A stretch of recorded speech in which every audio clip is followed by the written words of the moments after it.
নগাঁও জিলাৰ ৰহাৰ স্বৰ্গীয় মানৱ দৰদী লম্বিত বৰা বাবাৰ স্মৃতিচাৰণ সভা অনুষ্ঠিত। ৰহা হাৰিয়ামুখ কুমাৰ গাঁৱৰ স্বৰ্গীয় লম্বিত বৰা বাবাৰ নিজা বাসগৃহত তেখেতক সোঁৱৰি এখন স্মৃতিচাৰণ সভা অনুষ্ঠিত কৰা হয়।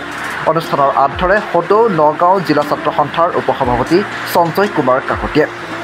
উক্ত সভাত উপস্থিত থাকে সদৌ তিৱা ছাত্ৰ সন্থাৰ উপদেষ্টা প্ৰহ্লাদ মছৰং, ৰহা আঞ্চলিক সাংবাদিক সন্থাৰ সভাপতি দীপক শৰ্মা, সদৌ নগাঁও জিলা ছাত্ৰ সন্থাৰ উপসভাপতি সঞ্জয় কুমাৰ কাকতি, ৰহাৰ বিশিষ্ট ব্যৱসায়িক প্ৰবোধ কলিতা আৰু অঞ্চলৰ ৰাইজ। এই সভাৰ সভাপতিত্ব কৰে হৰেণ কলিতাই। সভাৰ সৰ্বসন্মতিক্ৰমে তেওঁৰ স্মৃতিৰ ওপৰত কেইবাটাও প্ৰস্তাৱ গ্ৰহণ কৰা হয়। স্বৰ্গীয় লম্বিত বৰা বাবাৰ এটি প্ৰতিমূৰ্তি নিৰ্মাণ কৰা হ'ব আৰু তেখেতৰ জীৱনৰ ওপৰত এখন কিতাপ উলিওৱা হ'ব। লগতে তেখেতৰ বছৰীয়া বাৰগয়া ৰাইজ মিলিত হৈ এখনি ভাওনা মঞ্চস্থ কৰা হ'ব। এইকেইটা প্ৰস্তাৱ আজিৰ সভাত গ্ৰহণ কৰা হয়। ৰহাৰ পৰা সাংবাদিক নৱজ্যোতি ভূঞাৰ ৰিপৰ্টাৰ লাইভ অসম।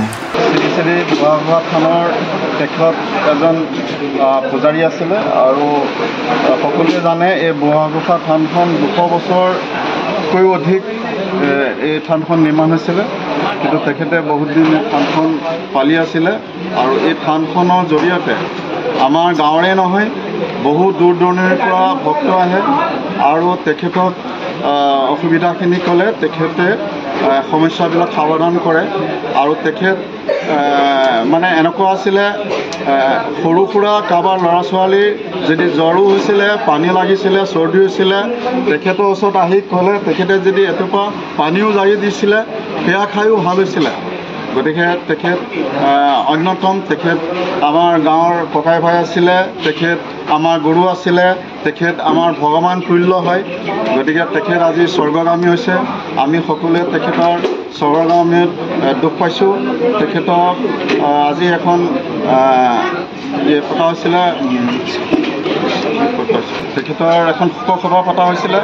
সেই শোকসভাখনত প্ৰস্তাৱ লৈছোঁ আমি যে প্ৰথম তেখেতৰ এটা প্ৰতিচ্ছবি হ'ব লাগে আৰু দ্বিতীয়তে এখন ডাঙৰ গ্ৰন্থ উন্মোচন হ'ব লাগে আৰু তৃতীয়তে তেখেত যিদিনা মৃত্যু হৈছিলে সেইদিনা সেই এবছৰত তেখেতৰ সেই মূৰ্তিটো উন্মোচনত এখন অংকীয়া নাট কৰিবৰ কাৰণে আমি মনস্থ কৰিছোঁ।